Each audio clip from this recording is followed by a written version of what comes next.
ప్రియమైన తెలంగాణ ప్రజలందరికీ వందనాలు. గౌరవనీయులైన పవన్ అన్న గారు, మీరు ఒక నటుడుగా, గద్దరన్న అభిమానిగా తెలంగాణ ప్రజలు ఎప్పుడు మిమ్మల్ని గౌరవిస్తానే ఉంటారు.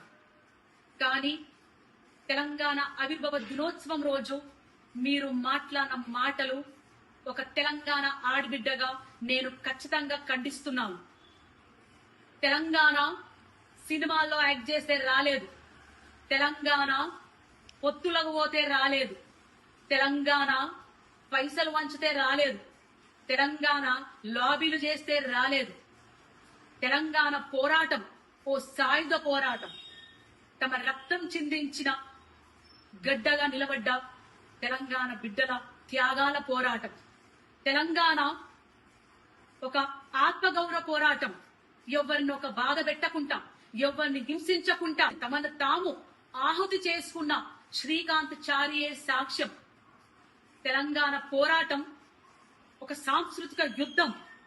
పాటలతోని, మాటలతోని ప్రజల్లోకెళ్లి, గడప గడపకెళ్లి ప్రజల్ని చైతన్యవంతం చేసిన పోరాట గాథలున్న చరిత్ర ఈ తెలంగాణ గడ్డ.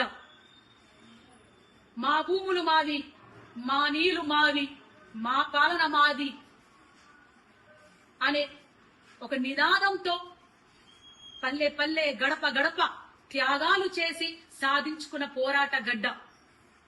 తొలి దశ తెలంగాణ పోరాటంలో 2000 పైన అమరులయ్యారు. అది ఆన్ రికార్డ్.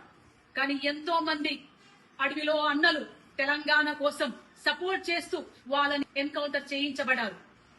అట్లాగే మలిదశ తెలంగాణ ఉద్యమంలో ఎంతో మంది విద్యార్థులు, 1200 మంది విద్యార్థులు అమరులయ్యారు. ఎంతో మంది ఆడబిడ్డలు, తల్లులు తమ కొడుకులని, తమ బిడ్డలని నడవండ్రా బిడ్డ, మన తెలంగాణ మనది, మీరు ముందుకెళ్ళండి, పోరాటంలో భాగంగండి, మేం కుటుంబాలను చూసుకుంటాం అని వీరగాథలు నడిచిన తెలంగాణ మనది. ఎస్, మీరన్నట్టే ఈ తెలంగాణ గడ్డ మా అయ్యల జాగీరే. మీరన్నట్టే నిన్న తెలంగాణ గడ్డ మా అయ్యల జాగీరు, ఈ రోజు మా జాగీరు, రేపు మా భావితరాల బిడ్డలు తెలంగాణ వారసులు. ఇది మా గడ్డనే, మా తెలంగాణ గడ్డనే, మా త్యాగాల గడ్డనే అని తెలియజేసుకుంటూ జై తెలంగాణ, జోహర్ తెలంగాణ అమరవీరులకు.